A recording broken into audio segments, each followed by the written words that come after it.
Hola, bueno, vamos ahora a empezar el TP número 5 de la cátedra 3 de Anatomía de la Facultad de Medicina de la UBA. El TP número 5 de Neuroanatomía habla de dos temas principales, las meninges y la vascularización del sistema nervioso. Vamos a empezar con las meninges. Primero, ¿qué son las meninges? Las meninges, ahí está la definición, son cubiertas que envuelven y protegen el sistema nervioso central. Entonces, un pequeño recuerdo, el sistema nervioso central es el sistema que está en el eje central del cuerpo, que está protegido por los huesos. Ahí tenemos el cerebro con todas sus estructuras, y la médula. Ese es el sistema nervioso central. Y alrededor, esta cosa roja que se ve por aquí, es las meninges. ¿Ves? Todo eso serían las meninges. ¿Ok? Las meninges están divididas en tres. De exterior hacia interior tenemos primero la dura madre, más externa, cerca del hueso. Luego tenemos la aracnoides, que envía prolongaciones hacia la tercera meninge, que es la pia madre. La pia madre es la más interna, ya está en contacto con los órganos del sistema nervioso central. ¿Ok? Las meninges se dividen a su vez en meninges craneales, en la región del encéfalo, y las meninges raquídeas, en la región de la médula. Vamos a empezar por las meninges craneales. Las meninges craneales, lo que más damos importancia es la meninge dura madre. Ahí sacamos la bóveda de esa persona, y esa cosa blanquecina ahí que ves con vasos, con arterias, con venas, es la meninge. Hacemos un corte y hacemos un zoom en esta región y vamos a tener eso. Tenemos piel, tejido celular subcutáneo, aquí tenemos el hueso y aquí tenemos las meninges. Tenemos la primera, la más externa, la dura madre. Luego tenemos la aracnoides con todas sus estructuras, y por fin esta delgadita roja tenemos la pia madre. Como les dije, damos más bola a la dura madre. ¿Por qué? Porque ustedes pueden notar que la dura madre tiene dos capas. Una capa más externa que está pegada al hueso. Por estar pegada al hueso tiene el nombre de capa de endósteo. Y una capa más interna que está pegada a las meninges. Entonces tiene el nombre de capa meningia. ¿Ok? Pero no es solo porque tienen dos capas que es importante. Pero es lo que forma esas dos capas. Esas dos capas van a formar un seno. Donde puedes ver ahí, seno venoso, que va a estar este espacio delimitado por la dura madre y va a estar llena de sangre. Eso es normal. Que haya sangre entre las dos capas de la dura madre es algo normal. Y tenemos tres senos venosos importantes en el cráneo. Tenemos la hoz del cerebro, que está justo en la fisura interhemisférica, que divide el hemisferio derecho del izquierdo. Tenemos el seno del tiende del cerebelo. Y tenemos el seno del hoz del cerebelo. La hoz del cerebelo, vale recordar, que es un punto craniométrico, o sea, es un límite, es el límite superior del ángulo punto cereberoso. El límite superior del ángulo punto cereberoso está dada por la hoz del cerebelo. Y ahí en otros cortes tenemos la hoz del cerebelo y la tienda del cerebelo. Ahora vamos a hablar de las meninges raquídeas. Las meninges raquídeas hay una cosa diferente de las craneales, que es que las meninges raquídeas, bueno, tenemos las tres igual, tenemos la dura madre, más externa, la aracnoides intermedia y la pia madre más interna, pero la diferencia es que aquí está la dura madre. ¿Ves la diferencia? La dura madre no está pegada al hueso, hay un espacio entre la dura madre y el hueso, que ya vamos a ver sobre ese espacio. Entonces, hacemos un zoom, tenemos dura madre, y aquí tenemos el espacio epidural, o sea, epi, alrededor, afuera, dural, o sea, fuera de la dura madre. Ese es el espacio de la dura madre, que tiene tejido adiposo, hay vasos venosos, vasos arteriales, hay las raíces de los nervios espinales. Todo eso se encuentra en ese espacio epidural, que es un espacio real y fisiológicamente normal. Aquí está el espacio epidural. El espacio epidural es importante clínicamente porque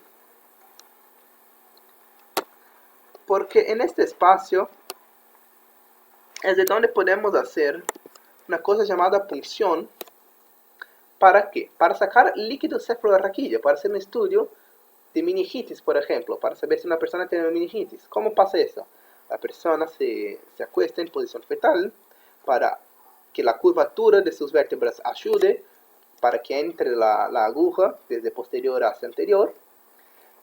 Hacemos eso más inferior para no dañar la médula, porque vale recordar que después de T12, L1, la médula solo envía una pequeña prolongación llamada filum terminal, o también conocida como cola de caballo. Y aquí ponemos la aguja y sacamos el líquido cefalorraquídeo. No solamente eso, también podemos hacer, poner una anestesia. Vale lo mismo. Hacemos ponemos la aguja, ponemos la anestesia en ese espacio que va a entumecer los nervios no van a recibir la señal de dolor, de cualquier sensación, y va a dejar anestesiados los miembros inferiores, pudiendo hacer una cirugía, un parto, como una cesárea, por ejemplo, porque esos nervios no van a recibir la información de la región más inferior del cuerpo. Ok, los espacios meningios. ¿Qué son espacios meningios? Los espacios meningios son espacios, son estos lugares, espacios que están delimitados por las meninges. Hay dos tipos de espacios. Hay los espacios reales, que existen porque son fisiológicamente normales, y hay los espacios virtuales. Estos espacios virtuales solo existen si hay alguna patología. Y vamos a ver algunos espacios hoy. Vamos a empezar con este espacio subaracnoideo. ¿Qué les parece? ¿En qué meninge está? ¿Dónde está este espacio? Se dice subaracnoideo. Podemos imaginar, inferir que está por abajo. ¿Por abajo de cuál meninge? De la aracnoidea. Entonces, tenemos aquí la aracnoidea. ¿Qué hay debajo de la meninge aracnoidea? La pia madre. Entonces, el límite del espacio subaracnoideo tenemos hacia superior la aracnoidea, o sea, más superficial la aracnoidea, y más profundo la pia madre. Y tenemos el espacio subaracnoideo, que es un espacio real, que son esas dilataciones que hay entre esas dos capas, que contiene vasos venosos, vasos arteriales. Ahí está el espacio subaracnoideo. De nuevo el espacio subaracnoideo con su contenido de vasos, el seno, que recién hablamos, el seno venoso.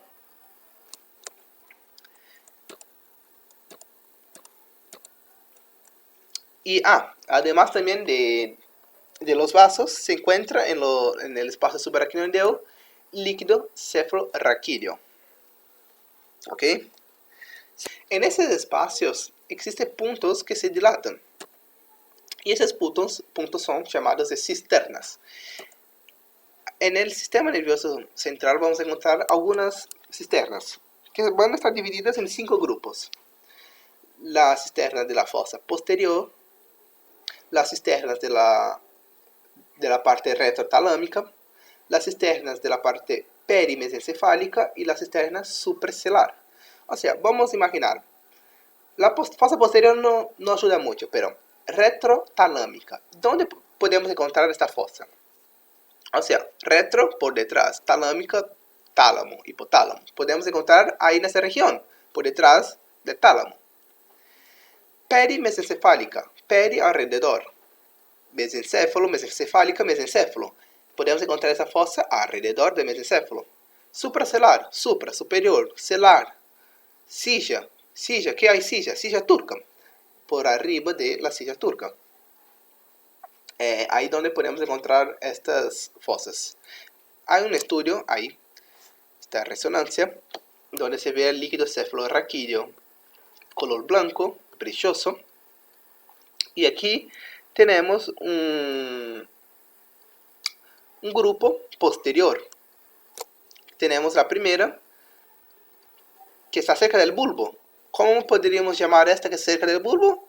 Cisterna bulbar. Después tenemos una que está anterior a puente. O sea, prepontina, anterior al puente. Después entramos en el grupo perimesencefálico, alrededor del mesencéfalo. Vamos a tener la cisterna interpeduncular, entre los dos pedúnculos. Vamos a tener también la cisterna cuadrigémina, cerca de los cuadrigéminos. Y también vamos a tener una cisterna que está cerca del agujero del foramen o del agujero magno, que es la cisterna magna. Pueden imaginar, tal vez sea la mayor porque es magna, no. Es magna porque está cerca del foramen magno, no es porque es la más grande que hay, ¿ok? Después tenemos seguimos con las peris mesencefálicas. Vamos a tener la cisterna ambiens y ahora las cisternas, perdón, y ahora las cisternas retrotalámicas. Vamos a tener la cisterna del velo interpósito y también vamos a tener la cisterna del cuerpo cachoso. Toda esta aquí, la cisterna del cuerpo cachoso. Y por fin vamos a tener del grupo supracelular, perdón. Vamos a tener este que está justo, ¿ves? Donde se decusa los nervios ópticos, que se llama quiasma. Entonces vamos a tener la cisterna del quiasma. Más aquí, cerca de la lámina cribosa, de la apóstol Cristagari, ¿qué vamos a tener? Vamos a tener la cisterna de la lámina terminal. Y ahora un poco más posterior y lateral, o como le gusta la cátedra, más caudal y lateral, vamos a tener, o más occipital, si así le prefieren, vamos a tener la cisterna silviana. ¿Ok? Y esos son los 4 grupos. Pero Icaro dice que hay 5 grupos. Bueno, ahora viene el quinto.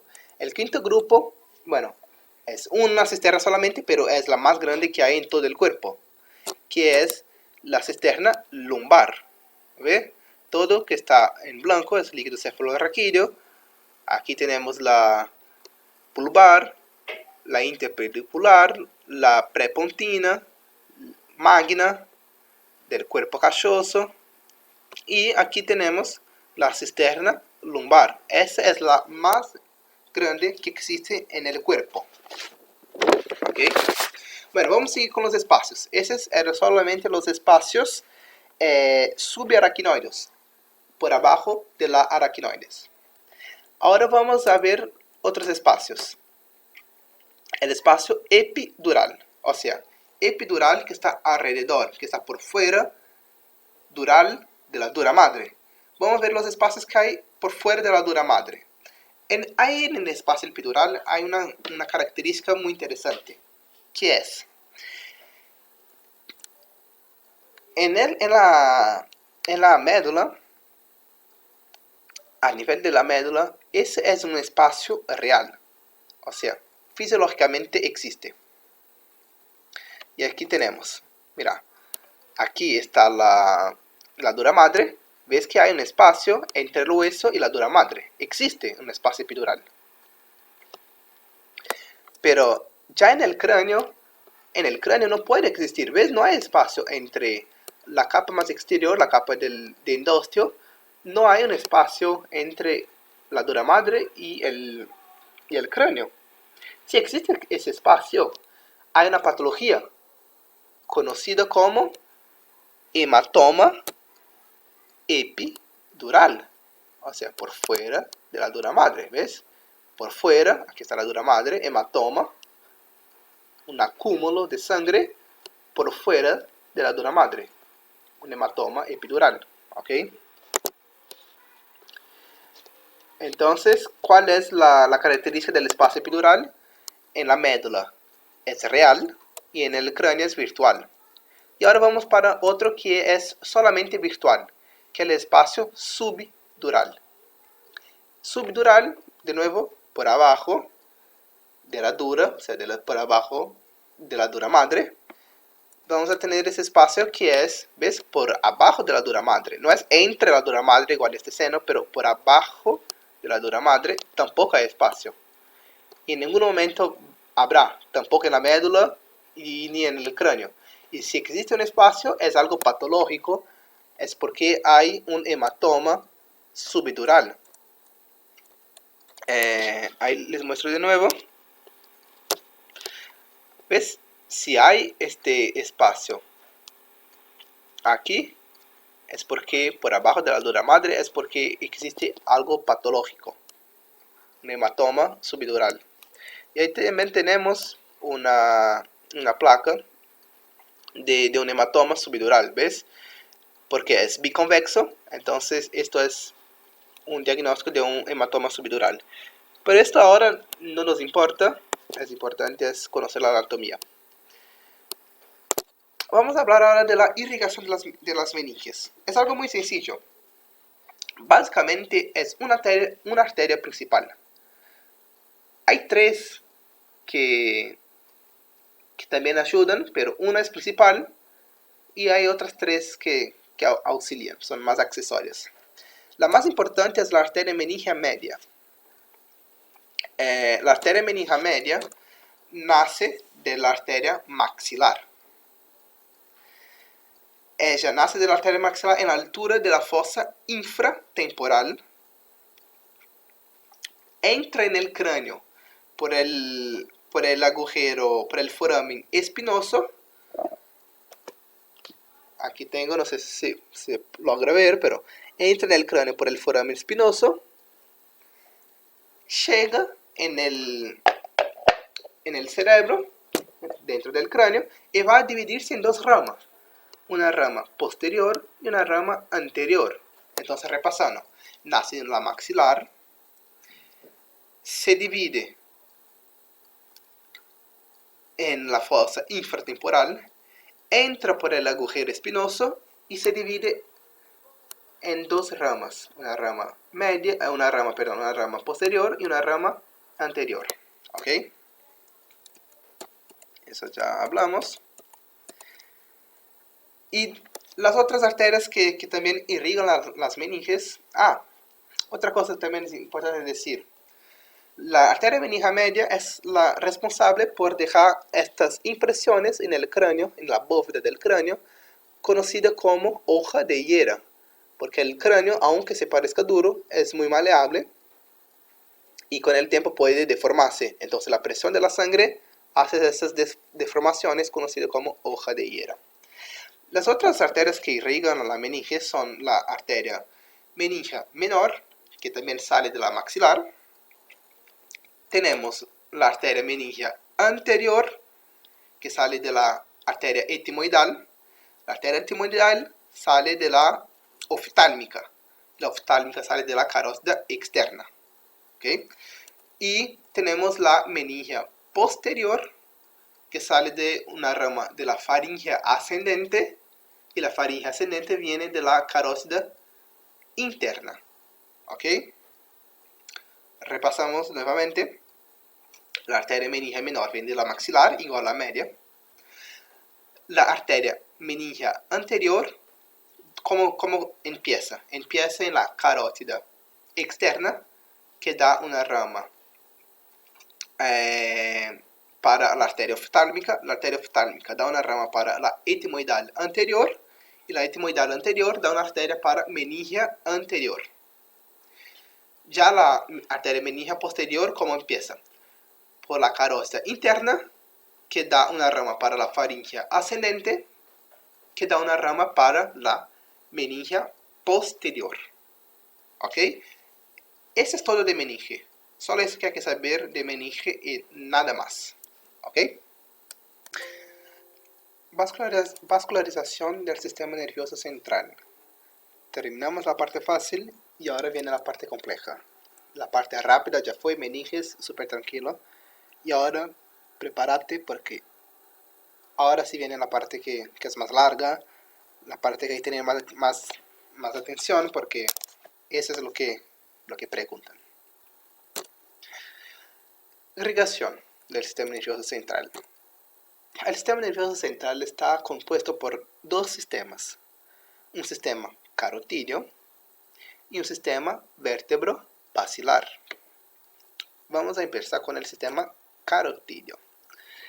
Y todos esos dos sistemas confluyen para formar esta cosita que parece no sé, a mí me parece un hombrecito con las piernitas y una cabeza gigante.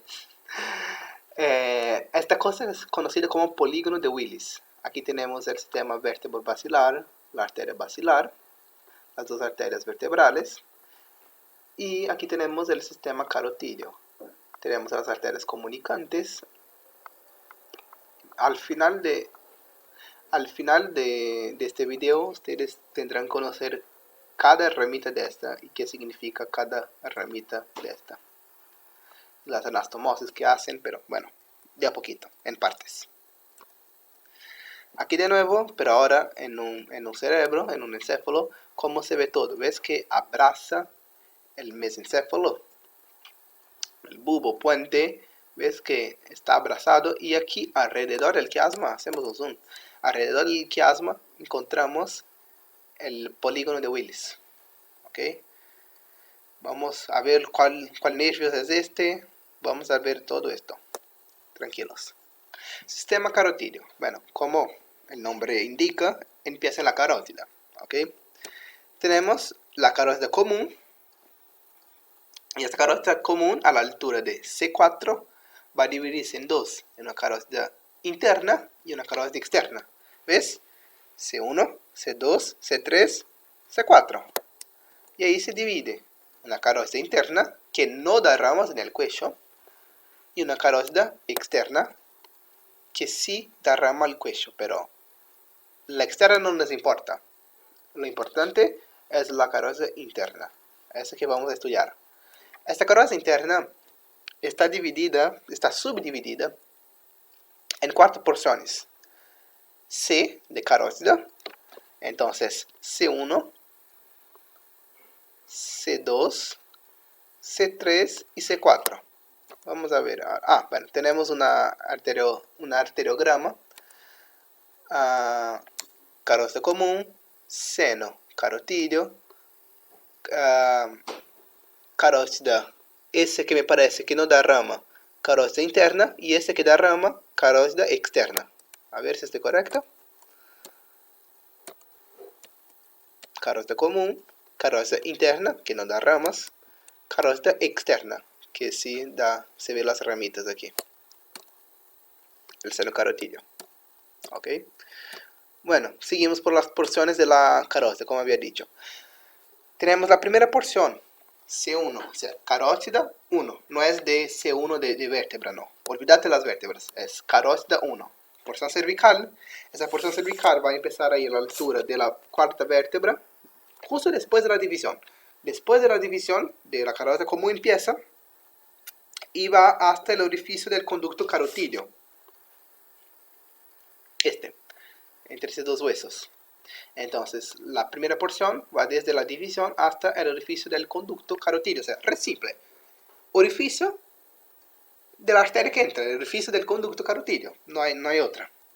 Tenemos la porción 2, carótido 2, que es la porción intrapetrosa. ¿Dónde encontramos la porción intrapetrosa? Dentro del hueso petroso. Dentro del conducto carotídeo, ¿ves? Entonces, desde el conducto carotídeo, aquí está la segunda porción. La tercera porción, lógicamente, va a empezar justo después del orificio del conducto carotídeo y va hasta dentro del seno cavernoso. Aquí todo. Aquí saco el seno cavernoso.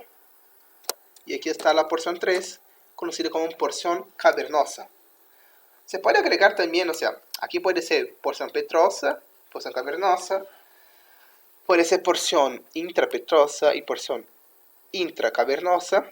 Y tenemos la cuarta porción, que es la porción 4, la porción cerebral. Esa ya dentro del cráneo, dentro del encéfalo, que es ya con sus ramas terminales. Bueno, no se asusten. ¿Qué eso significa? Esas son las ramas colaterales que tenemos que saber. La primera porción que está en el cuello no da ramas. Una cosa menos que tenemos que saber. Más fácil. Entonces la primera porción no da ramas. Olvídense de ella. La segunda porción que ya está en el foramen, en el agujero del conducto carotídeo, esa sí ya hay rama. Hay dos ramitas.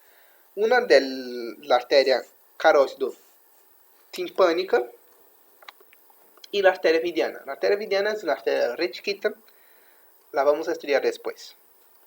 La porción 3, que está dentro del seno cavernoso, tenemos dos arterias. La arteria hipofisaria inferior, que va hacia la hipófisis que se reestudia en histología.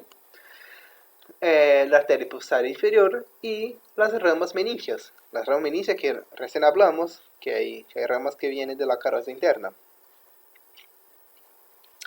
Y la porción cerebral, como es de esperar, es donde todo termina y la porción que más tiene ramas.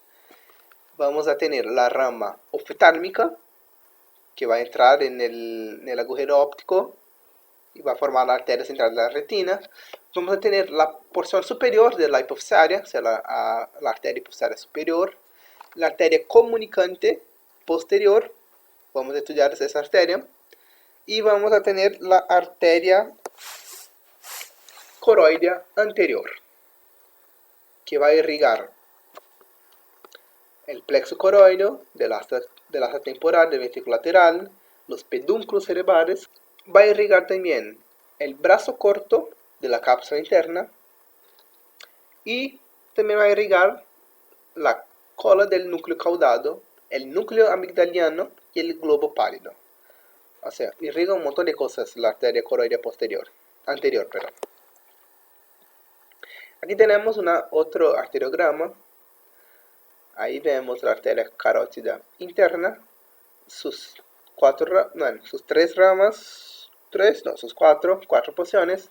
Tal vez sea la parte final de la cervical, la parte intrapetrosa, la parte cavernosa y ya la parte cerebral.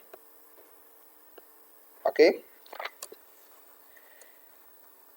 Las dos ramas terminales, ya vamos a ver, las dos ramas terminales de esa arteria son la arteria cerebral media, esa, y la arteria cerebral anterior.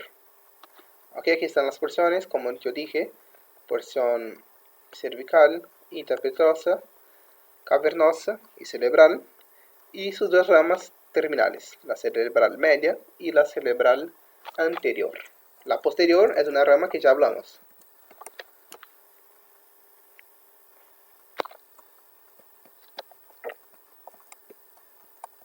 Ok, seguimos. Arteria carótida interna. ¿Qué sabemos de ella? Que va a terminar en la porción cerebral con sus dos ramas terminales, la arteria cerebral anterior y una arteria cerebral media. Bueno, esa es la parte carotidia de la irrigación del sistema nervioso central. Ahora vamos con la parte basilar. De nuevo, lo mismo. La parte vértebro-basilar. Bueno, vértebro. ¿Qué les recuerda? Vértebras. Entonces, todo eso va a empezar con las vértebras. Un poquito antes, va a empezar en la arteria subclavia. La arteria subclavia va a dar una rama que va a ingresar, salta C7, va a ingresar por el agujero de C6, va subiendo, entra por el foramen magno, pasa por el borde, ¿cómo se llama el borde? Uy, perdón. Pasa por el surco bulbo protuberencial y se van a unir aquí. Pero vamos a hablar de eso de a poquito. Primero, arteria subclavia. Salta C7, entra en el agujero de C6. Ya con el nombre de arteria vertebral. ¿Ok? Pasa C6, C5, C4, C3, C2, C1. Va a ingresar por el foramen magno. ¿Ves que hay dos arterias?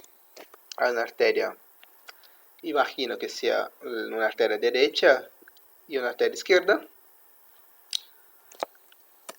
que después se van a anastomosar, van a unirse. Ya vamos a hablar de eso. Entonces ingresa por el foramen magno en la fosa craneal posterior y va a viajar hacia el surco bulbo protuberancial que estudiamos, el surco bulbo protuberancial que está aquí, entre el bulbo y la protuberancia. En esta región del surco bulbo protuberancial se van a unir la arteria derecha, vertebral derecha, y la arteria vertebral izquierda en la altura del surco bulbo protuberancial, se unen formando una arteria con el nombre basilar. Por eso se llama sistema vértebro-basilar. Esa arteria vértebro-basilar va a seguir hasta el surco ponto mesencefálico, donde va a dar a sus dos ramas terminales, que también es fácil de recordar, que se llama arteria cerebral posterior derecha, arteria cerebral posterior izquierda. ¿Ok? Y ahora empiezan las ramas colaterales. Vamos a seguir con las ramas colaterales. Vamos a empezar con esta rama que está justo en el centro, que es, puede parecer que está yendo de abajo hacia arriba y vertiendo la sangre en esa arteria, pero bueno, vale recordar que la sangre va de la arteria más grande a la más chica. Entonces la sangre viene aquí de la arteria vertebral, sale por estas dos ramitas que se unen, se anastomosa formando la arteria espinal anterior. Entonces son las arterias espinales, se unen formando una sola arteria, que es la arteria espinal anterior. Ok, de la arteria vertebral todavía hay otras arterias. Tenemos la arteria espinal posterior, esa, y tenemos la arteria cerebelosa, que aquí estamos cerca del cerebelo. Tenemos la arteria cerebelosa póstero, porque está posterior, inferior. Inferior porque hay una otra superior que ya vamos a hablar de ella. Entonces tenemos la arteria cerebelosa póstero inferior, también conocida como pica. Y aquí de la arteria vertebral ya no hay más ninguna otra rama colateral. las arterias vertebrales se unen a la altura del surco punto, a la altura del surco punto mesencefálico y forman la arteria basilar. De la arteria basilar, la primera rama que sale es esta ramita aquí, que es la arteria cerebelosa antero inferior, perdón. Entonces tenemos la AICA, arteria cerebelosa antero inferior. Un poquito superior a ella tenemos la arteria laberíntica, que es esa, la arteria laberíntica. Y tenemos esas arteriolas bien chiquitas, son varias, que tienen el nombre de arterias pontinas. Y si notamos, antes de seguir, no sé si ustedes notaron, pero hay un nerviocito saliendo de aquí. Este nervio es el nervio paracraneal número 6, conocido como nervio abducens. Bueno, después tenemos, la arteria basilar sigue, da las pontinas, y sigue con las últimas dos ramas antes de llegar a su fin, antes de las ramas terminales, que es la arteria cerebelosa superior, que es muy similar con la arteria terminal de la arteria basilar, que es la arteria cerebral posterior. No confundan arteria cerebelosa superior con arteria cerebral posterior. La cerebral es la rama terminal de la basilar. Y la cerebelosa superior es solamente una rama colateral de la basilar, ¿ok? Entonces, esas son las ramas del sistema vertebro-basilar. Pero de nuevo, hay otra ramita aquí que sale entre esas dos arterias. Entonces, bueno, esta ramita aquí tiene el par craneal número 3, que tiene el nombre de nervio oculomotor. Imaginemos que esa persona tiene, no sé, una hipertensión y sabemos que las arterias tienen músculo, se dilatan. Entonces, cuando se sube mucho la presión, la arteria, para que no se rompa, tiene la característica de dilatarse. Entonces, esa arteria va a dilatarse, esa arteria va a dilatarse y esa va a dilatarse. ¿Qué va a pasar con este nervio? Va a ser comprimido. Va a comprimir el nervio oculomotor. Tal vez esa persona tenga algún problema visual, porque el nervio oculomotor está siendo comprimido por esas dos arterias. Y lo mismo pasa también con este nervio que hablé, el nervio abducens. O sea, el nervio abducens inerva el músculo recto lateral del ojo. El músculo recto lateral del ojo tiene la función de inervar este músculo y rotacionar el ojo hacia afuera, para allá, por los laterales. Entonces, una persona que tiene, bueno, algo hipotético, pero una persona que tiene hipertensión puede llegar a no poder rotacionar, girar su ojo hacia afuera, porque tienen apretado, tiene comprimido el nervio abducens. Otra vez tienen algún problema visual por el nervio oculomotor. Todo eso pasa por una hipertensión, porque las arterias están dilatadas. Bueno, ahí tenemos una otra arteriografía, nuestro arteriograma del sistema vertebro-basilar. Vemos la arteria basilar, sus dos ramas terminales, la cerebral, es aquí. Tenemos la cerebral posterior, aquí es esta, la cerebelosa superior, aquí está el nervio oculomotor. Bueno, no se ve porque es solo para vasos, pero teóricamente aquí estaría. Aquí tenemos la vertebral derecha, la vertebral izquierda, que se unen, forman la arteria basilar. esa puede ser la aica.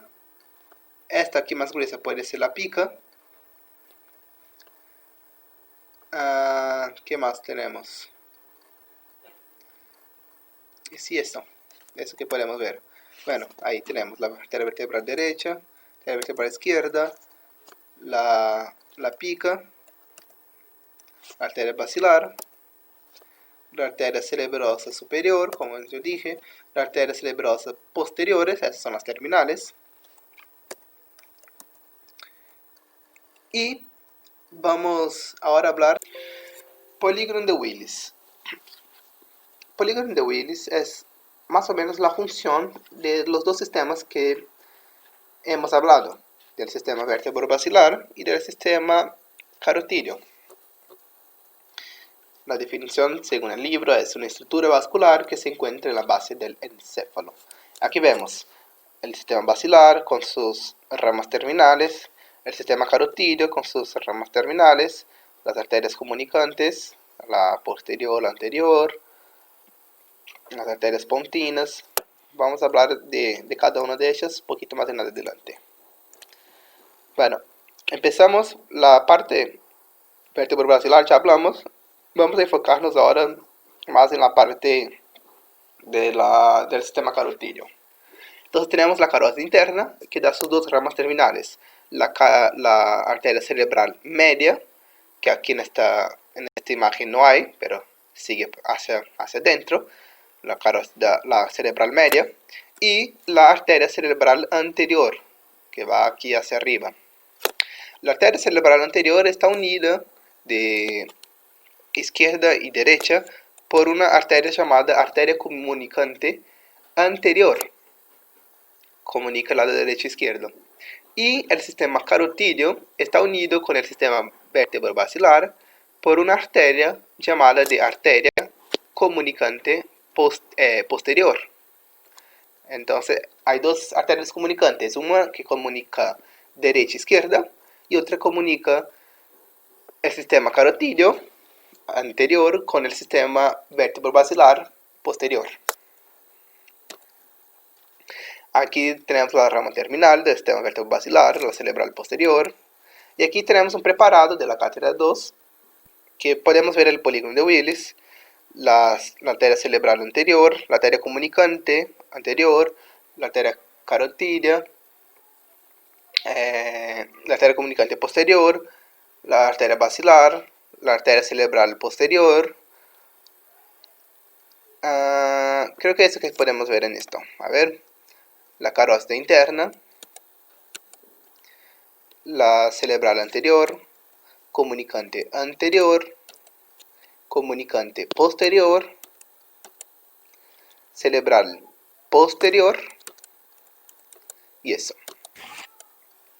Aquí tenemos un estudio que también podemos ver estas arterias. Aquí se notan las arterias vertebrales que se unen formando la arteria basilar, su rama terminal, la arteria cerebral posterior. Esas más gruesas son las arterias carótida interna. Aquí tenemos la arteria comunicante anterior y su rama terminal, que es la arteria carótida, la arteria cerebral anterior. Aquí tenemos la referencia: arteria cerebral posterior, arteria vertebral, basilar, arteria cerebral media, una de las ramas terminales de la arteria carótida interna, la arteria carótida interna y arteria cerebral anterior. ¿Okay? Las ramas del polígono de Willis. El polígono de Willis está dividido, hay varias divisiones. La primera división más grande es las ramas centrales, que irrigan la parte más profunda del cerebro, y las ramas corticales, que irrigan la corteza del cerebro. Pero después de eso hay subdivisiones. Dentro de las centrales, que es la que vamos a empezar hablando, se puede dividir en un grupo anterior y un grupo posterior. Pero no termina ahí. El grupo anterior se subdivide en un grupo anteromedial y un grupo anterolateral. y posterior lo mismo. Un póstero medial y un póstero lateral. ¿Ok? Vamos a ver cada rama que da cada grupo y subgrupo. Tenemos en el grupo anteromedial la arteria estriada medial. Esa arteria estriada medial nace de la arteria cerebral anterior. La arteria cerebral anterior es la arteria terminal del sistema carotídeo y la comunicante anterior, que es una rama colateral. Y del grupo anterolateral van a ser las arterias lentículo-estriadas, que nace de la arteria cerebral medial, que es una rama terminal del grupo carotídeo, de la carotis interna, junto con la carotis anterior. Entonces, el grupo anteromedial y anterolateral viene de las dos ramas terminales del grupo carotídeo, de la carotis interna. ¿Ok? Aquí tenemos carotis interna, cerebral media, cerebral anterior, lenticulares, aquí tenemos la referencia, y la estriada medial. Entonces, carotis interna, cerebral media, lenticulares, lentículas estriadas, perdón, y arteria estriada medial que vienen de la arteria cerebral anterior. Aquí lo mismo, tenemos el mismo preparado de la foto anterior, de la cátedra 2, del polígono de Willis, y podemos ver aquí la arteria estriada medial saliendo de la arteria cerebral anterior. ¿Y qué va a irrigar esta arteria estriada medial? Va a irrigar 4 regiones. Va a irrigar el brazo anterior de la cápsula interna, la parte anterior de la cabeza del núcleo caudado, la parte anterior del núcleo lenticular y la porción anterior del hipotálamo. ¿Ok? Entonces son todas regiones anteriores. Ya las arterias lentículo-estriadas van a irrigar 3 cosas. Va a irrigar el núcleo lenticular y caudado, el brazo anterior de la cápsula interna y las rodillas de la cápsula interna. Se nota que algunas estructuras se repiten, como el núcleo lenticular y caudado, el brazo anterior de la cápsula interna, que es un sistema contra fascias del cuerpo, porque es una redundancia. Entonces, si alguna cosa pasa con esa arteria, se tapa, se obstruye, se rompe, esas regiones van a seguir recibiendo irrigación, pero de otras arterias. No es que van a sufrir un infarto porque faltó oxígeno, porque faltó la sangre. Entonces, eso es un sistema contra fascias de nuestro cuerpo. Ahora vamos para el grupo posterior. Posterior igual al anterior se divide en medial y lateral. Un grupo póstero medial y un grupo póstero lateral. El grupo póstero medial nace las arterias tálamo perforantes, que están en la sustancia perforada. Van a ser de la arteria comunicante posterior y la cerebral posterior. La cerebral posterior es la rama terminal del grupo vértebro-basilar. Y la comunicante posterior es una ramita que sale de ese grupo lateral, es la rama colateral, que comunica el sistema vértebro-basilar con el sistema carotídeo. Entonces, hasta ahora estamos hablando siempre de ramas terminales. ¿Ok?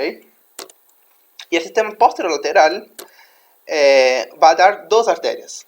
La arteria tálamo-geniculadas y la arteria coroidea posterior. Y igual a la posteromedial, también van a ser de la arteria cerebral posterior. Entonces, en síntesis, las arterias centrales, o sea, que irrigan profundo de nuestro cerebro, están dadas por arterias terminales de los 2 sistemas.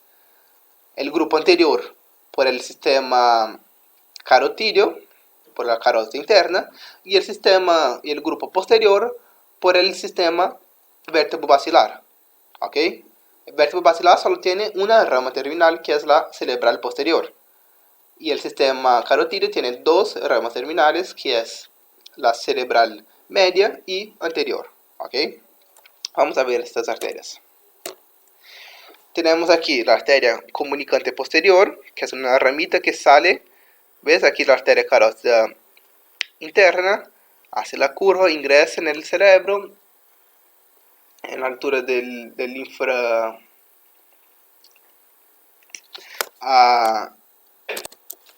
aquí tenemos la arteria vertebral, que ingresa en la fosa craneal posterior por el foramen magno y da una rama, que es la rama comunicante posterior.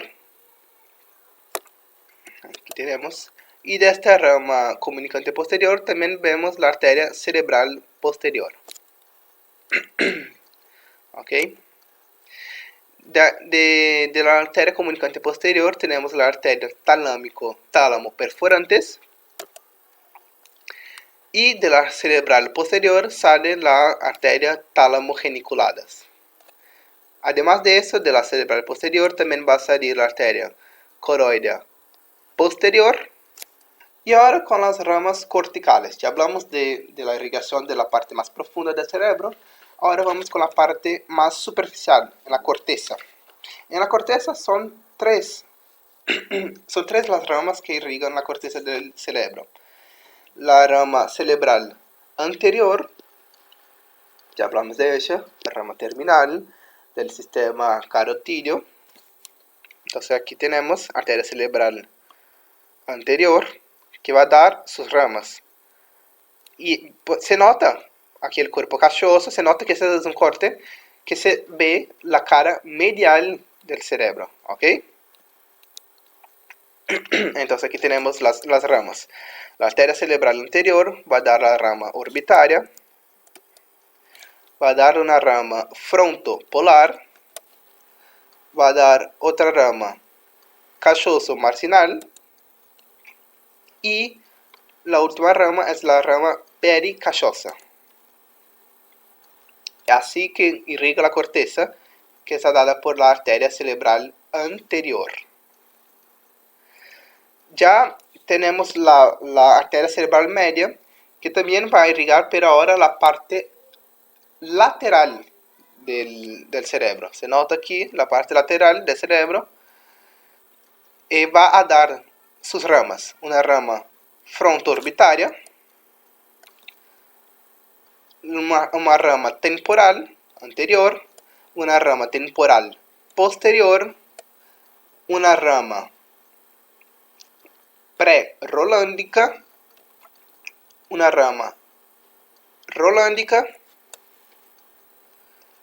dos ramas aquí, una rama parietal anterior, otra rama parietal posterior, y termina con esta ramita aquí, que es la rama angular, la arteria angular.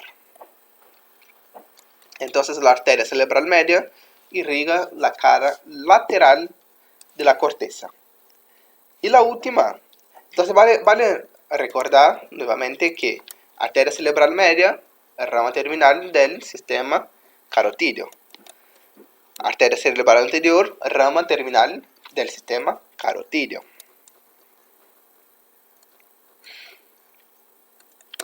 Y tenemos también la cerebral posterior, que también va a irrigar la cara medial, pero ahora la parte más medial, pero inferior, porque la arteria cerebral anterior irrigaba medial, pero superior. Ahora la cerebral posterior, que es rama del grupo del sistema vertebrobasilar, va a irrigar la parte inferior. Aquí vamos a tener la arteria calcariana, la arteria parieto-occipital y esas dos. Entonces la arteria cerebral posterior va a irrigar la parte más inferior y medial del cerebro, que se da por esas dos ramas, calcariana y parieto-occipital. Ahora vamos a intentar integrar todo lo que estudiamos, porque vemos que todo el cerebro, la parte más interna y la parte más externa, o sea, la parte profunda y la corteza, está irrigada por solamente dos sistemas, el sistema vértebro-basilar y el sistema carotídeo. Entonces miramos al cerebro, tiene esas tres regiones que está dividida, hacemos un corte para facilitar, para poder mirar también desde medial, y tenemos esto.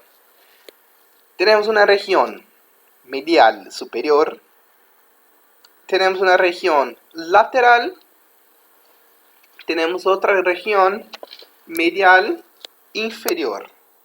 Bueno, medial anterior, ¿cuál arteria que irrigaba? Si volvemos aquí, vamos a ver que quien irriga medial superior está dada por la arteria cerebral anterior, rama terminal del sistema carotídeo. ¿Ok? Entonces tenemos aquí que la parte medial superior está dada por el sistema carotídeo, la cerebral anterior. ¿Ok? Va a irrigar la cara medial y de los lóbulos frontal y parietal. La parte lateral, ¿quién irriga? Vamos a volver. La cara lateral está dada por la arteria cerebral media. La arteria cerebral media es rama terminal del sistema carotídeo. Entonces está irrigada por la arteria cerebral media, que es sistema carotídeo. Aquí, cerebral media, la superficie lateral del hemisferio que irriga cada uno de los lóbulos. ¿Ok? Y la parte medial inferior, vemos aquí que está irrigada por la arteria cerebral posterior. La arteria cerebral posterior es rama terminal del sistema vértebro-basilar. Entonces, esta región está irrigada por el sistema vértebro-basilar por la arteria cerebral posterior. Irriga las superficies medial e inferior de los lóbulos temporal, occipital y continúa hasta parte de la superficie lateral de estos lóbulos. Ok, y aquí tenemos del homúnculo de Penfield, dada por las regiones. Entonces sabemos que, por ejemplo, recién vimos que la cerebral anterior irriga la parte medial superior. Entonces, si esa arteria se tapa, por algún motivo, la parte motora o sensorial de los miembros inferiores, del tronco, de la rodilla, va a ver afectada por esta enfermedad. Si lo mismo pasa, pero ahora con la cerebral media, que irriga la cara lateral, vamos a tener toda la región de la cara. Entonces, por ejemplo, ponele, la carosa interna, por algún motivo, se tapa. Es algo súper riesgoso que pase, pero se tapa. La persona no va a poder, por ejemplo, poner la carótida derecha. Entonces todo el lado izquierdo del rostro, de la fase, de las manos, del pie se va a ver afectada porque no va a recibir irrigación suficiente y no va a poder trabajar, no va a poder sentir, no va a poder mover estas partes del cuerpo. Ahora, por ejemplo, si el sistema vértebro-basilar, la arteria vertebral, la cerebral posterior se ve tapada, ¿qué pasa? La parte de tragar, de la lengua, de la mandíbula, todo eso se va a ver afectado de la forma motora y también sensorial, porque no va a recibir sangre suficiente y las neuronas de esta región van a empezar a morir. Entonces, eso está la importancia de saber la irrigación de cada región de la corteza. Bueno, y aquí tenemos un caso clínico que puso Osama Bin Laden, de 60 años, acude a urgencias por un cuadro de inicio brusco de disartria, asimetría facial y debilidad en los miembros superiores del lado izquierdo. O sea, él no puede hablar muy bien porque tiene disartria, no logra hablar bien, o sea, está en la boca, la lengua, asimetría facial, o sea, los músculos no están iguales en la fase y los miembros superiores del lado izquierdo, bueno, para mí este izquierdo, están débiles, no se puede mover muy bien. Entonces, si miramos aquí basado en el homúnculo de Penfield, manos y cara está dada por la región lateral de la corteza. La región lateral de la corteza está irrigada por el sistema carotídeo, más específicamente por la arteria medial, por la arteria media, cerebral media. Entonces, ¿qué pasó con este? ¿Qué puede pasar? O sea, no es que siempre va a ser esto, pero como médico, ¿qué les viene a la mente que puede ser? Puede ser que haya algún problema en la arteria cerebral media. O sea, puede pasar un ictus isquémico extenso en el territorio de la arteria cerebral media derecha. Eso vale resaltar también, ¿por qué? Porque la vía se decusa. Entonces, eso vamos a hablar en la próxima clase. Entonces, del lado derecho, la parte motora del lado izquierdo va a decusarse y va a terminar en el lado derecho del cerebro. Entonces, si el lado derecho si sucede un ictus, un derrame, y un ACV, por ejemplo, del lado derecho del cerebro, el lado izquierdo se va a ver afectado. Y si en la arteria cerebral media, va a ocurrir esta asimetría facial y debilidad de los miembros superiores. ¿Ok? Y ahora vamos a ver irrigación del cerebelo. Irrigación del cerebro. Mejor, irrigación del cerebelo. La irrigación del cerebelo no es tan compleja. En realidad es súper sencilla. Viene básicamente del sistema vertebrovascular y está dividida en 3 arterias. Tenemos la arteria cerebelosa, postero-inferior, pica. La arteria cerebelosa antero-inferior, AICA. Y la tercera es la arteria cerebelosa superior. Entonces vamos a imaginar. Estas arterias tienen este nombre no por su posición, pero por lo que irriga. La arteria cerebelosa postero-inferior va a irrigar la región postero-inferior del cerebelo. La arteria cerebelosa antero-inferior va a irrigar la región antero-inferior del cerebelo. Y, por fin, la arteria cerebelosa superior va a irrigar la región superior del cerebelo. O sea, es el nombre, es lo que irriga.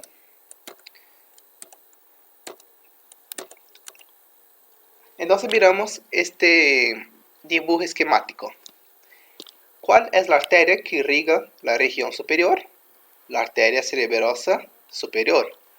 ¿Cuál es la arteria que irriga la región antero-inferior? La AICA, arteria cerebelosa antero-inferior. ¿Cuál es la arteria que irriga la región postero-inferior? La PICA, la arteria cerebelosa postero-inferior. PICA, AICA y arteria cerebelosa superior. Solamente eso hay que saber de irrigación del cerebelo. Súper tranquilo, súper sencillo. Ahora vamos a ver la irrigación de la médula espinal. También es tranquila, no hay mucho lío con eso. Hay una cosita solo que no entendí porque los anatomistas hicieron eso, pero bueno, no hay mucho que discutir, solo hay que aprender. La irrigación de la médula está dada por 3 grupos, que en realidad pueden ser solamente 2. Eso ya le explico después, que son los grupos de las arterias espinales y las arterias radiculares.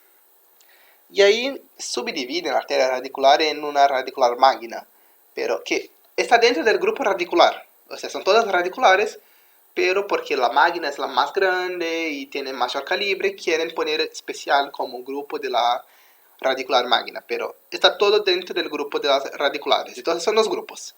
Las arterias espinales, que vienen desde el cerebelo, de la arteria espinal, ya vamos a ver de eso, del cerebro, perdón, vienen desde el cerebro, del las arterias espinales que se unen para formar la basilar y las arterias radiculares que vienen de la aorta. Vamos a ver esto.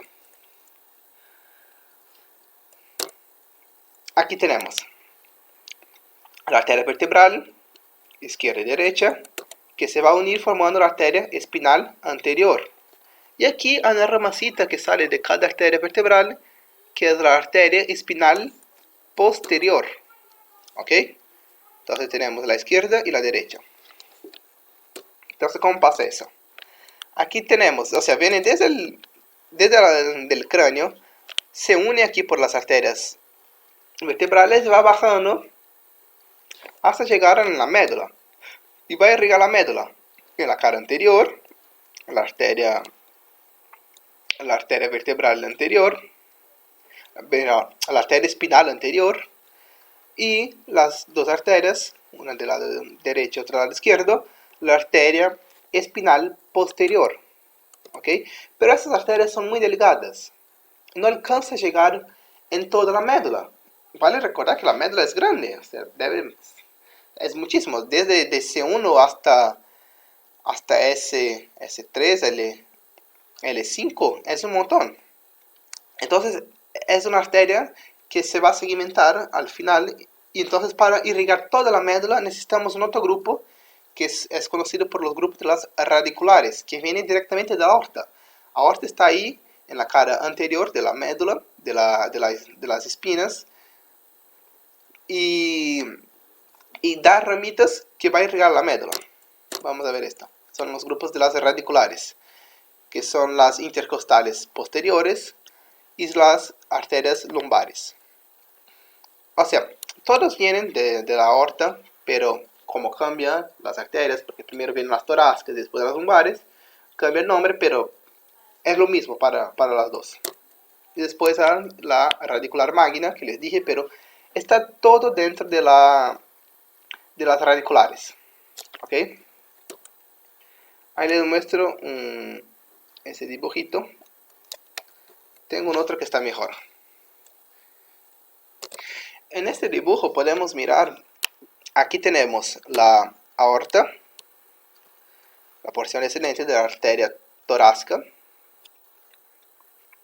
De esta arteria va a dar una rama, que es la arteria intercostal posterior, que está ahí en la diapo, ya hablamos de ella, la arteria intercostal posterior. Y de esa arteria intercostal posterior va a dar algunas ramas, y una de estas ramas va a ser la rama vertebral, Esta rama vertebral, a su vez, se va a dividir en dos ramas todavía más pequeñas, una rama anterior, radicular anterior, y otra rama radicular posterior. Ahora miren esto. La misma cosa, la aorta va a dar una rama intercostal posterior, un ramo espinal, y de este ramo espinal se divide en una rama radicular posterior y una rama radicular anterior.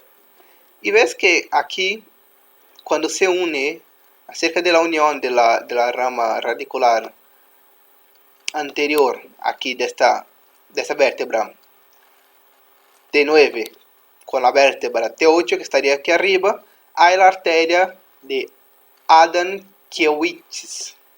No voy a decir este nombre. Hay la arteria radicular magna.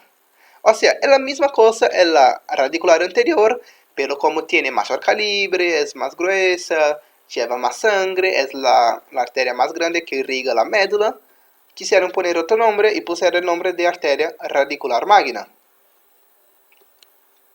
Aquí tenemos de nuevo la misma cosa. Arteria intercostal posterior da un ramo espinal. Este ramo espinal da un ramo posterior, que es radicular posterior, y un ramo anterior, que es la radicular anterior, que va a recibir el nombre más adelante, cuando cerca de esta unión de la vértebra supra con la subyacente, el nombre de arteria de radicular magna. Este nombre no puedo decirlo. Y, o sea, eso no es muy difícil. Ahí tenemos la arteria intercostal posterior, radicular, ramo espinal, radicular posterior, radicular anterior. Hay más de lo mismo. Estoy volviendo aquí para decirles una cosa que me olvidé. La arteria radicular magna siempre, siempre y siempre van a ser del lado izquierdo. Del lado derecho no nace la arteria, ¿ves? Siempre del lado izquierdo. Aquí, siempre del lado izquierdo. Del lado derecho no da esta rama. Va a dar las dos ramas radiculares, ok, pero la rama que sube y baja por aquí, por todo el comprimiento de la médula, que es la arteria radicular magna, que es esa, siempre va a ser del lado izquierdo. ¿Ves? Aquí el otro dibujo, saca el zoom, arteria intercostal posterior, del lado izquierdo, va a dar una rama espinal, radicular anterior. Aquí voy a tener la radicular magna, que viene siempre del lado izquierdo. Aquí tenemos las radiculares anteriores y posteriores, pero ves que no da la radicular magna, porque la radicular magna siempre viene del lado izquierdo. Y también está en la parte más inferior de las vértebras. Ahí después de T8, en 60% de los casos está entre T8 y T12. 25% de los casos nace en L1. Y en los otros porcentajes, los otros 15% está superior a T8. Pero la mayoría de los casos entre T8 y T12. Y siempre, sin excepciones, bueno, puede ser excepciones patológicas, pero fisiológicamente normal, siempre del lado izquierdo. Drenaje venoso del encéfalo. El drenaje venoso, así como la irrigación arterial, está dividido en dos partes, una parte más profunda y una parte más superficial, o sea, para la corteza, y una parte más profunda para las estructuras profundas del cerebro. La parte superficial es donde encontramos los grandes vasos venosos, los senos. Entonces vamos a empezar por esta parte. Bueno, el drenaje venoso del encéfalo está dado por superficial profundo, como ya les dije. Los sistemas confluyen para drenar los senos venosos y los senos van a unirse para formar el seno sigmoideo, que después va a unirse con el seno petroso, formando la vena jugular interna. Pero vamos a ver eso despacito. Ahí tenemos sistema superficial, sistema venoso superficial. Tenemos los senos, las venas que confluyen para formar los senos, y los senos van a unirse para formar el seno sigmoide, que se une con el seno petroso para formar la vena jugular interna. El sistema superficial tiene tres grandes venas, las más importantes, tiene las tres grandes venas importantes, que está dada por la vena cerebral media superficial, que es esta grandita, grandote, que es esta, que está en la cara más anterior y lateral del cerebro. Tenemos también otras venas que drenan en esas, que vierten su sangre en esta vena cerebral media superficial, que es la vena cerebral inferior. Pero tenemos una vena cerebral inferior en una región más anterior, y también tenemos la vena cerebral inferior, creo que les faltaron nombre, entonces repitieron, una vena cerebral inferior en la región más posterior. Y en la región posterior vierte la sangre en el seno transverso. Entonces vamos despacito. Dos venas.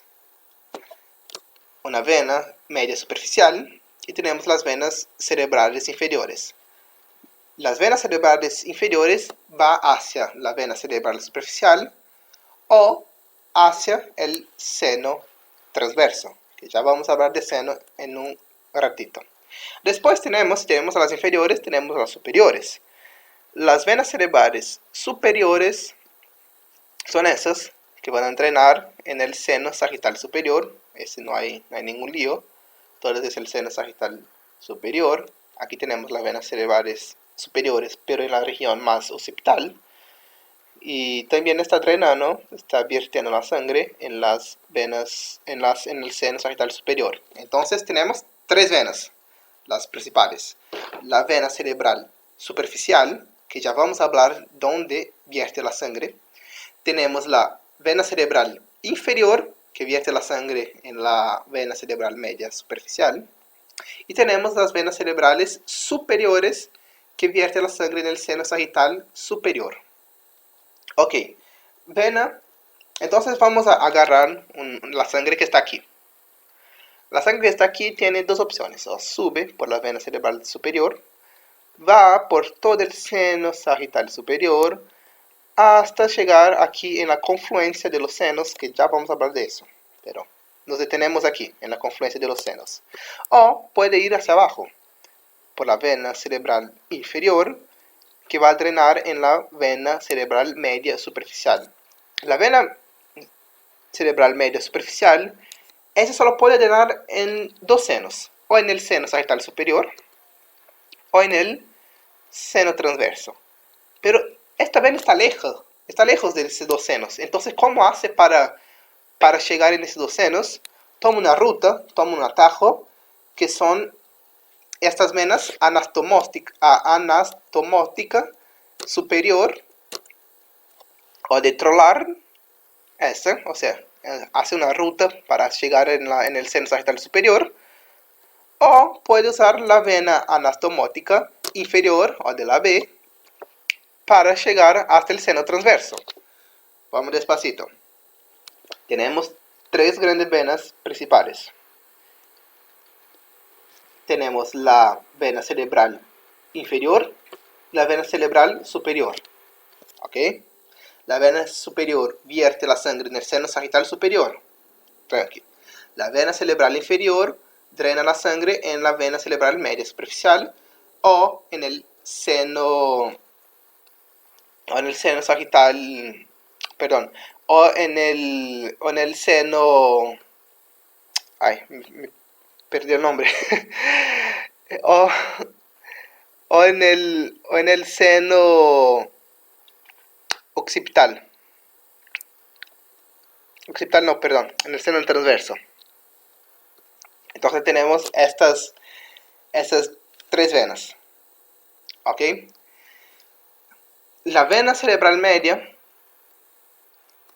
llega a los dos senos por un atajo, por una vena que es su amiga, que lleva la sangre para ella hasta los senos, que es la vena anastomótica, o sea, que hace la anastomosis. Entonces es una vena anastomótica que va hacia arriba, entonces una vena anastomótica superior. Pero hay dos senos, una arriba y otra abajo, que es el transverso. Entonces, si va hacia abajo, es también una vena anastomótica, porque hace una anastomosis, pero está hacia abajo, entonces es una vena anastomótica inferior. ¿Ok? Entonces la sangre va a ir, toda esa sangre superficial, va a terminar en dos senos, seno sagital superior o en el seno transverso. Vamos ahora para el sistema profundo. El sistema profundo también tiene tres venas importantes.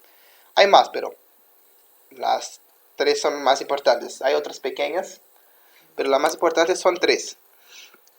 La vena cerebral interna, la vena basal de Rosenthal, la vena cerebral magna o de Galeno. Entonces aquí tenemos la vena basal de Rosenthal, que está aquí en la parte más inferior y medial del cerebro, que está yendo, se nota, hasta esta vena magna de Galeno. Entonces la vena magna de Galeno recibe la sangre de la vena basal de Rosenthal. Recibe también de otras venas. Tenemos aquí la vena cerebral interna también, que también confluyen en la vena cerebral magna o de Galeno. Hay también otras venas más chiquitas, por ejemplo el seno sagital inferior, no, perdón, la vena posterior del cuerpo cachoso también vierte aquí en la en la vena cerebral magna de Galeno. Tenemos también las venas occipitales internas, que también vierte aquí en la vena cerebral magna. Entonces, las tres principales son la vena basal y rosental y la vena cerebral interna. Estas dos van a vertir la sangre en este gran vaso venoso que es la vena cerebral magna o de Galeno. Esta vena cerebral magna o de Galeno va a recibir la sangre, o sea, va a unirse con este seno llamado seno sagital inferior y va a formar un nuevo seno conocido como el seno recto. El seno recto desemboca en la confluencia de los senos junto con el seno transverso que, volver un poquito, aquí, el seno recto desemboca en la confluencia de los senos junto con el seno transverso, hacia el seno transverso, que después va hacia el seno sigmoideo. El seno sigmoideo se une con el seno petroso inferior, formando la vena jugular interna. Esa vena jugular interna del PVN del cuello. ¿Okay? Senos venosos. Los senos venosos, ya vimos algunos. Vamos más que todo a recordar los que caminamos y aprender algunos nuevos. Los senos venosos están divididos en dos, los pares y los impares. ¿Ok? Vamos a empezar por los impares. Los impares ya conocemos bastantes. Y ahí tenemos uno, el primero. El primer seno es este seno sagital superior, que está en el borde superior de la hoz del cerebro. Después vamos a tener, déjame poner el, le vamos a hacer, bueno, ahí vamos a tener el seno sagital inferior también, que está en el borde inferior de la hoz del cerebro. Este seno sagital inferior va a drenar en este seno conocido como seno recto. ¿Ok? Y tenemos un otro que viene aquí por la región occipital. Este seno recto vale decir que está a la altura de la tienda del cerebelo. ¿Ok? Y tenemos el seno occipital que está en la hoz cerebelosa. Vamos a ver ahora con las estructuras, con el cerebro, con el cerebelo y todo. Aquí tenemos cerebelo, mesencéfalo, cuerpo cachoso, amígdala, hueso occipital. Bueno, aquí ¿qué podemos ver? Podemos ver el seno sagital superior, seno sagital inferior. Vamos a empezar por el inferior. Tenemos el seno sagital inferior, que está en el borde inferior de la hoz del cerebro. Tenemos el seno recto, que recibe la sangre del seno sagital inferior, que está a la altura de la tienda del cerebro. Vamos a tener el seno sagital superior, que está en el borde superior de la hoz del cerebro. Y vamos a tener también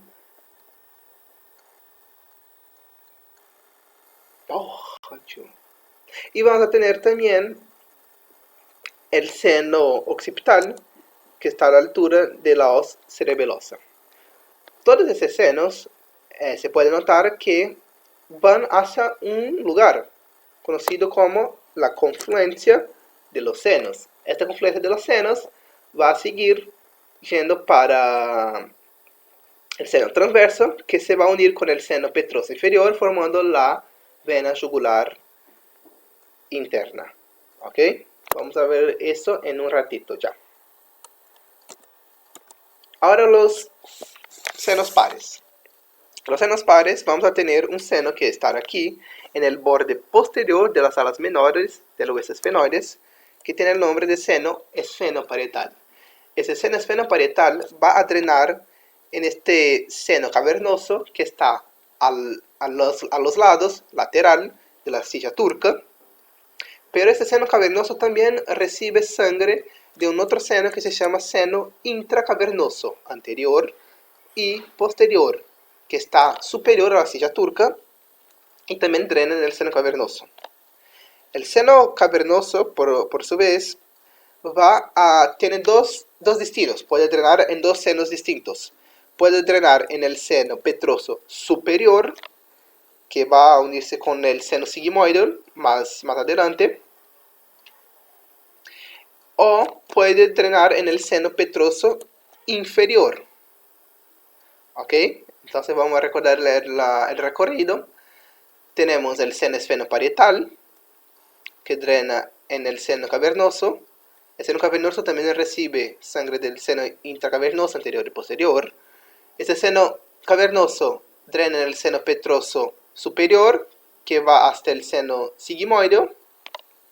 Este seno sigmoide se va a unir con el seno transverso. Y vamos a tener el seno petroso inferior. El seno transverso, que viene aquí del seno petroso superior, más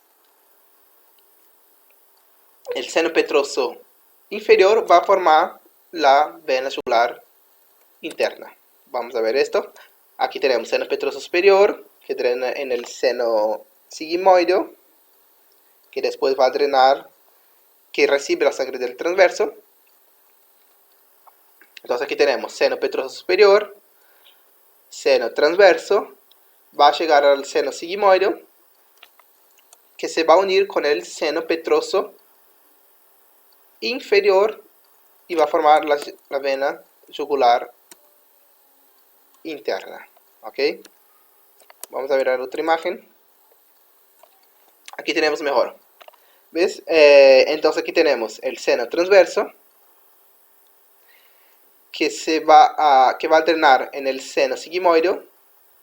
Oh, mira, a ver si encuentro el seno petroso superior.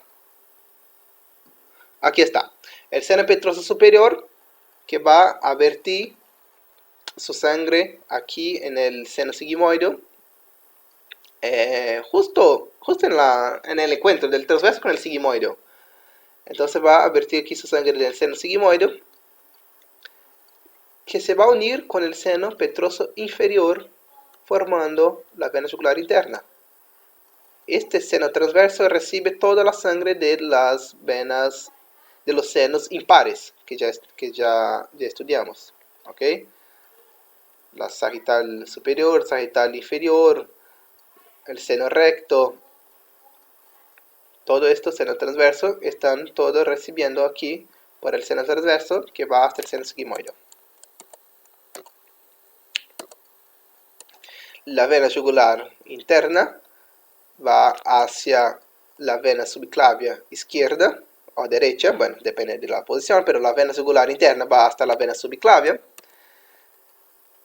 que va a transformarse, va a llegar en ese tronco, que es la vena brachiocefálica, y de la vena brachiocefálica vamos a tener la vena cava superior, y este recorrido de la sangre de la cabeza, ¿ok?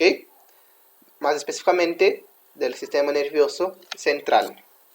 Y ahí terminamos todo que es de meninges y vascularización del sistema nervioso central. Hasta la próxima.